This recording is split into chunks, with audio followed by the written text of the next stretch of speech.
여러분, 의자 회사가 여는 컨퍼런스 하면 뭐가 떠오르세요? 당연히 편안한 의자, 인체공학적 디자인 이런 거겠죠? 그런데 한 부모님이 이 컨퍼런스에 참석한 이유가 가구가 아니라 바로 우리 아이를 어떻게 키울 것인가에 대한 해답을 찾기 위해서였다면 어떨까요? 오늘은 바로 그 현장에서 발견한 정말 보석 같은 교훈들을 여러분과 함께 나눠보려고 합니다. 바로 이 질문이죠. 우리 아이, 어떻게 하면 이 험한 세상에서 단단하고 또 자기주도적인 사람으로 키울 수 있을까? 아마 아이 키우시는 부모님들이라면 정말 하루에도 몇 번씩 마주하는 고민일 거예요. 완벽한 정답은 없겠죠. 하지만 오늘은 그 해답에 한 걸음 더 다가갈 수 있는 아주 중요한 실마리들을 같이 한번 찾아보려고 합니다. 오늘 이야기는요, 어떤 복잡한 육아 이론서가 아니에요. 바로 이 질문에 대한 답을 찾기 위해 직접 컨퍼런스에 참석했던 한 부모님의 아주 생생한 경험담이자 배움의 기록입니다. 그래서 더 와닿을 거예요. 현장에서 직접 듣고 느낀 살아있는 이야기니까요. 자, 그럼 이 부모님이 그날 하루 동안 어떤 핵심적인 깨달음을 얻었는지 지금부터 하나씩 자세히 들여다보겠습니다.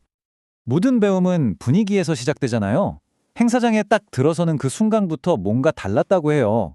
마치 고급 호텔에 온 것처럼 정말 따뜻하게 맞아주고, 특히 추운 날이었는데 두꺼운 외투를 따로 보관해주는 서비스까지. 이런 사소하지만 세심한 배려 하나하나가 마음의 문을 활짝 열게 만들고, 오늘 정말 뭔가 얻어가겠다 하는 기대감을 확 높여줬다는 거죠. 그리고 이 선물들 좀 보세요. 그냥 흔한 기념품이 아니었어요. 의자 미니어처 키트에서는 이 회사가 제품을 얼마나 진심으로 대하는지가 느껴졌고, 또 고급 메모 세트는 오늘 많이 배우고 기록해 가세요 하는 응원의 메시지 같았죠. 그러니까 이런 선물 하나하나가 당신은 오늘 귀한 손님입니다 라고 말해주는 것 같아서 그날의 경험 전체를 훨씬 더 특별하게 만들었다고 합니다. 자, 이제 본격적인 첫 번째 교훈으로 들어가 보겠습니다. 강연의 문을 연 분은 CDG의 시팅 마스터 김재영 님이셨는데요. 여기서부터 아주 특별하고 또 가슴 뭉클한 이야기가 시작됩니다. 바로 제품 뒤에 숨겨진 철학에 대한 이야기죠. 바로 이 한 문장. 아빠의 마음으로 만들고 디자이너의 눈으로 완성하다. 와, 이 말이 모든 걸 설명해 주는 것 같아요. 이게 무슨 뜻이겠어요? 그냥 기술적으로만 뛰어난 제품이 아니라는 거죠. 내 아이를 생각하는 그 애틋한 아빠의 마음에 최고의 전문가가 가진 날카로운 시선이 더해졌다는 거잖아요. 진심과 전문성, 이 두 가지가 만난 거죠. 그래서 첫 번째 핵심 교훈이 바로 이겁니다. 우리가 아이에게 주는 모든 것, 심지어 이 의자 하나조차도 단순한 물건이 아니라 아이의 성장을 돕는 중요한 도구가 될 수 있다는 것. 그리고 그 모든 것의 시작은 화려한 기술이나 디자인이 아니라 바로 내 아이를 위하는 부모의 진정성이라는 점. 이게 가장 중요한 출발점이라는 깨달음이었죠. 자, 그럼 이제 두 번째 교훈으로 넘어가 볼까요? 이번에는 정신건강의학과 전문의이신 오진승 원장님의 강연이었는데요. 여기서 아이 성장의 가장 뿌리가 되는 부분, 바로 정서적 안정에 대한 이야기가 펼쳐집니다. 와, 이 표현 정말 기가 막히지 않나요? 심리적 토양, 정서적 안정이 바로 아이가 자기다움이라는 나무를 키워나가는 땅이라는 거예요. 생각해보세요.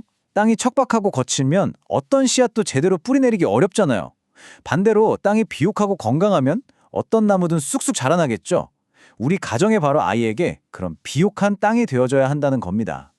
그럼 부모로서 우리는 어떻게 이 심리적 토양을 건강하게 가꿔줄 수 있을까요? 그 방법으로 세 가지 역할을 제시하셨습니다. 첫째, 아이가 스스로 무언가를 할 때 뒤에서 묵묵히 지켜봐주는 조용한 동행자. 둘째, 우리 집을 세상에서 가장 안전하고 편안한 곳으로 만들어주는 환경 디자이너. 그리고 마지막으로 아이가 세상에 나가 실패하고 지쳤을 때 언제든 돌아와 쉴 수 있는 든든한 항구, 안전기지가 되어주는 것. 이 세 가지 역할 꼭 기억해야겠죠? 자, 이제 마지막 세 번째 교훈입니다. 인지심리학자 김경일 교수님께서 우리를 AI 시대로, 즉 우리 아이들이 살아갈 미래로 안내해 주셨어요. 자, 인공지능이 뭐든 다 해주는 세상에서 우리 아이들에게 정말 필요한 능력은 과연 무엇일까요? 바로 이겁니다. 이 문장의 어플은 우리 교육에 나아가야 할 방향을 정확히 짚어주고 있어요. AI가 순식간에 정답을 찾아주는 시대잖아요.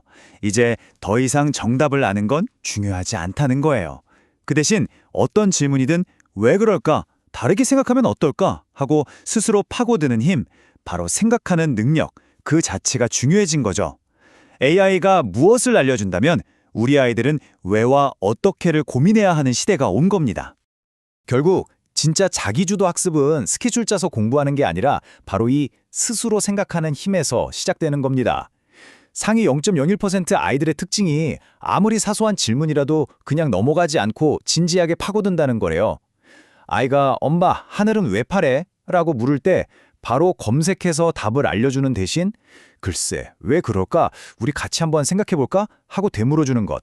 바로 이 작은 습관이 AI는 절대 따라할 수 없는 인간 고유의 창의력과 사고력을 키워주는 최고의 교육이 되는 거죠. 자, 이렇게 세 가지의 값진 강연을 모두 듣고 난 부모님은 어떤 생각을 했을까요? 컨퍼런스에 오기 전까지만 해도 막연하고 불안했던 마음이 이제는 아주 명확하고 단단한 확신으로 바뀌었다고 합니다. 그날의 모든 배움을 정리하면 바로 이 세 가지 핵심 원칙으로 요약할 수 있습니다. 첫째, 눈앞의 성적보다 아이의 마음이 편안한지, 즉 정서적 안정을 최우선으로 둘 것. 둘째, 정답을 떠먹여주기보다 스스로 생각할 수 있도록 독립적인 사고력을 키워줄 것. 그리고 마지막으로 가장 중요한 아이가 자신만의 속도와 방향으로 나아갈 수 있도록 그 여정을 믿고 지지해줄 것. 이 세 가지만 기억해도 우리는 훨씬 더 지혜로운 부모가 될 수 있을 겁니다. 결국 이 모든 이야기의 종착점은 바로 이 한 문장인 것 같습니다. 부모의 단단한 믿음이 아이에게는 가장 큰 힘이 된다. 우리가 아이에게 해줄 수 있는 수많은 것들 중에 가장 위대한 선물은 바로 이 믿음 하나일지도 모릅니다. 여러분의 그 굳건한 믿음이 우리 아이를 세상 그 어떤 시련 앞에서도 꺾이지 않는 강한 사람으로 만들어줄 테니까요.